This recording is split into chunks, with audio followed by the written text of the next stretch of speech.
Welcome back to Educationized. If you watched our last video, you already know what psychology is and why it matters in everyday life. But today, we're going back, way back, because here's a question most people never think to ask. How did we actually figure out that the mind could be studied? Like, at what point did humans stop saying the gods made us this way and start asking, wait, can we test that? The answer is a long, messy, fascinating story involving Greek philosophers, a scientist who measured how fast your nerves fire, a very controversial Austrian with a thing about your mother, and a guy who trained pigeons to play ping pong. Yes, really.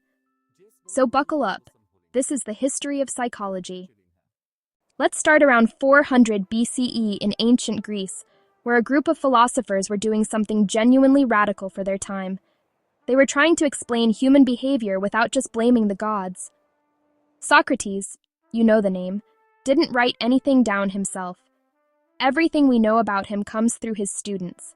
But his core contribution was this idea that self-examination is the most important thing a person can do. Know thyself. He believed that by questioning your own assumptions and reasoning through dialogue, you could get closer to truth. That method of questioning, the Socratic method, is still used in law schools, classrooms, and therapy offices today. Then came Plato, his most famous student. Plato took things further and argued that the soul, what we'd call the mind, is fundamentally separate from the body. He even broke the soul into three parts: reason at the top, governing logic and wisdom; spirit in the middle, driving emotions, ambition, and courage; and appetite at the bottom, pulling us toward food, sex, and pleasure. Sound familiar?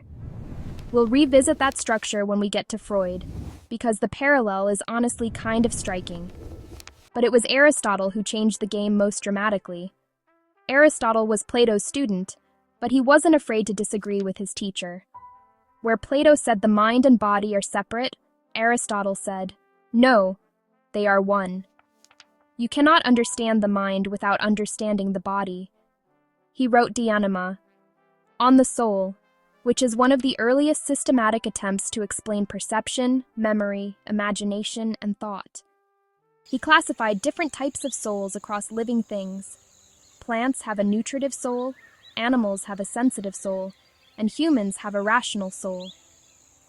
Aristotle was also the first person to seriously connect psychology to biology, and modern neuroscience, 2,400 years later, would say he was pointing in the right direction.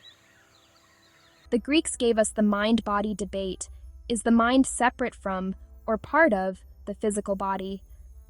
That debate never really ended. It just got more sophisticated. After the Greeks, progress was slow in Europe, but it wasn't slow everywhere. During the Islamic Golden Age, a Persian polymath named Avicenna, or Ibn Sina, was doing remarkable work in the 11th century. He described what we would now recognize as depression, anxiety, and even psychosomatic illness, conditions where the mind affects the body physically. He also performed early experiments on how emotions affect the pulse rate. In many ways, Avicenna was centuries ahead of his European contemporaries. Back in Europe, René Descartes in the 1600s dropped what might be the most famous line in all of philosophy: cogito, ergo sum. I think, therefore I am. His point was that even if you doubt everything, your senses, the world, other people, the one thing you can't doubt is that you are the thing doing the doubting. Your mind must exist. But Descartes also proposed something that would haunt science for centuries: substance dualism. He argued the mind is completely non-physical, a separate substance from the body, while the body is essentially a biological machine. This raised an obvious problem that philosophers immediately pounced on. If the mind has no physical substance, how does it move your body? How does a thought cause your hand to reach for a glass of water? Descartes' answer, that the mind and body interact through the pineal gland in your brain, was, let's just say, not his best work. Then the empiricists arrived and shook everything up. John Locke proposed that the mind begins as a tabula rasa, a blank slate. We are not born with innate knowledge or ideas. Everything we know comes from experience, from what we see, hear, touch, and learn. This was a radical challenge to the established order and planted seeds that would grow into behaviorism centuries later.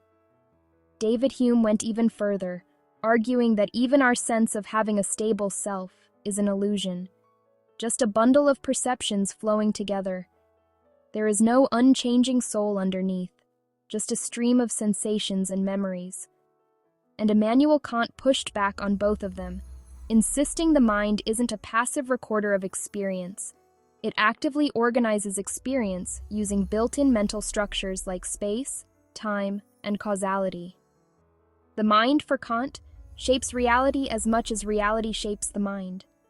The empiricists moved the conversation from metaphysics towards something more scientific, asking how the mind works and whether its workings could be measured. By the 19th century, something exciting was happening at the intersection of philosophy, physics, and medicine. Scientists were starting to treat the mind as something measurable. Hermann von Helmholtz, a physicist and physician, did something that seemed almost absurd at the time. He measured the speed of a nerve impulse. He showed that signals in your nervous system travel at a specific finite speed, around 50 to 100 meters per second. Why does that matter? Because it proved that mental processes are physical events that take time. The mind wasn't some mystical, instantaneous soul. It was biology, and biology could be timed, quantified, and studied. Building on this, Gustav Fechner developed psychophysics, the scientific study of the relationship between physical stimuli and psychological experience. How much brighter does a light have to get before you notice the difference? How much louder does a sound have to be? Fechner showed these relationships follow mathematical laws. For the first time, mental experience was being quantified. Then, in 1879, a German scientist named Wilhelm Wundt opened the first formal psychological laboratory at the University of Leipzig. That year is widely considered the official birthday of psychology as an independent science. Wundt's approach, called Structuralism, aimed to break conscious experience into its basic elements, the way chemistry breaks matter into atoms. His method was trained introspection. Participants were carefully trained to observe and report their own inner states in response to controlled stimuli. It sounds simple, but it was groundbreaking. It meant the mind was finally being experimentally investigated. Meanwhile, in America, William James was building psychology from a completely different angle. His massive 1890 textbook, Principles of Psychology, all 1,200 pages of it, introduced functionalism. James didn't care about cataloging the elements of consciousness. He wanted to know what the mind does. How does thinking help us survive, adapt, and navigate the world? He was also one of the first to connect psychology to evolution, arguing that mental processes exist because they serve a purpose. James also gave us the concept of the stream of consciousness, the idea that mental life isn't a series of separate snapshots, but one continuous, flowing, ever-changing experience. 1879. Lock that in. Wundt and James set up two founding traditions that still echo through psychology today: the study of mental structure versus mental function. Once psychology had its own laboratories and journals, it exploded into competing schools. Each one convinced the others were missing the point. Sigmund Freud is probably the most famous psychologist who ever lived, and also one of the most controversial. Working in Vienna in the late 1800s and early 1900s, Freud proposed that the unconscious mind is the real driver of human behavior.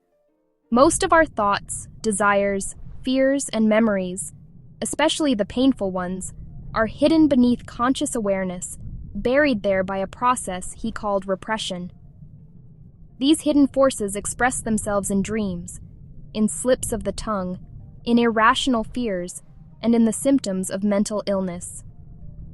Freud's structural model of the mind, the id, ego, and superego, divided the psyche into raw instinctual drives, the rational mediating self, and the internalized moral conscience. He also argued that early childhood experiences, especially within the family, are the foundation of adult personality. Many of his specific theories have been heavily revised or outright rejected by modern science, and his methods weren't exactly rigorous. But here's the thing. His core insight, that a huge portion of mental life operates below conscious awareness, has actually been supported by decades of cognitive neuroscience research. Freud was wrong about a lot of specifics, but he was pointing at something real. Then came a movement that wanted to throw all of that out entirely. Behaviorism declared that psychology should only study what can be directly observed, behavior, and forget about minds, consciousness, and especially the unconscious. The movement got its scientific firepower from Ivan Pavlov, the Russian physiologist who famously showed that dogs could be conditioned to salivate at the sound of a bell, simply by repeatedly pairing the bell with food. This is classical conditioning, and it showed that automatic responses can be learned through association. John B. Watson turned Pavlov's findings into a scientific revolution with his 1913 manifesto, launching behaviorism as a formal movement. And B.F. Skinner took it to its logical extreme with operant conditioning, the idea that all behavior is shaped by its consequences. Reward a behavior and it increases. Punish it and it decreases. Skinner used this principle to teach pigeons to play ping pong, guide missiles, and yes, he made headlines doing all of this. His work had enormous influence on education, parenting, advertising, and therapy. And you feel it every single time an app gives you a notification badge or a little dopamine hit for completing a task. At the same time in Germany, Gestalt psychologists, Wertheimer, Kohler, and Kofka, were pushing back hard. Their core argument, you cannot understand the mind by breaking it into parts. The whole is more than the sum of its parts. When you look at a face, you don't perceive individual lines and shapes. You perceive a face, instantly and holistically. Gestalt principles of perception, like figure ground, closure, and similarity, are foundational to graphic design, UX design, and visual psychology today. By mid-century, a growing number of psychologists felt that both Freud and the behaviorists had painted a depressing picture of human nature. Either we're slaves to unconscious drives, or we're just robots responding to stimuli. Humanistic psychology pushed back with a more optimistic vision. Abraham Maslow proposed his famous hierarchy of needs, the idea that human motivation moves through levels, from basic survival needs at the bottom to self-actualization at the top. The drive to realize your full potential. Carl Rogers argued that people have an innate capacity for growth, and that the right therapeutic relationship, built on empathy, authenticity, and unconditional positive regard, can unlock it. And finally, the cognitive revolution of the 1950s and 60s changed everything. The invention of computers gave psychologists a new metaphor for the mind, an information processing system, inputs, storage, retrieval, outputs. Suddenly, memory, attention, language, and decision-making were all legitimate areas of scientific study again, not just fuzzy introspection, but measurable processes. Noam Chomsky's demolition of Skinner's account of language acquisition was a key moment. He showed that you simply cannot explain how children learn language through conditioning alone. There had to be something going on inside the mind. The cognitive revolution eventually merged with neuroscience, giving us the field of cognitive neuroscience, where today we can watch the living brain think, feel, and remember in real time. Every major school captured something true and missed something important. Modern psychology is richer because of this diversity. It draws from all of them. From Plato's three-part soul to Skinner's pigeons to fMRI machines lighting up inside a brain scanner, psychology has always been driven by the same stubborn question: what is the mind, and how does it work? What's remarkable is that every era answered that question using the tools, assumptions, and anxieties of their time. And that should make us humble, because the psychology of today is not the final word either. Future scientists will look back at us the same way we look back at Galen and his 4 bodily humors. Now, we've moved fast today, and that was intentional. This was the overview. Every single movement we talked about, Freud, behaviorism, the cognitive revolution, Gestalt, humanism, each one of those gets its own deep dive video in this series. We are just getting started. If you're finding this series helpful, please hit subscribe to Educationized. It genuinely helps us keep making these videos, and the full Intro to Psychology series is going to be something special. And drop a comment below. Which school of thought resonates most with you? Are you a Freudian, a behaviorist, a humanist? Let's talk about it. Thanks for watching, and I'll see you in the next one.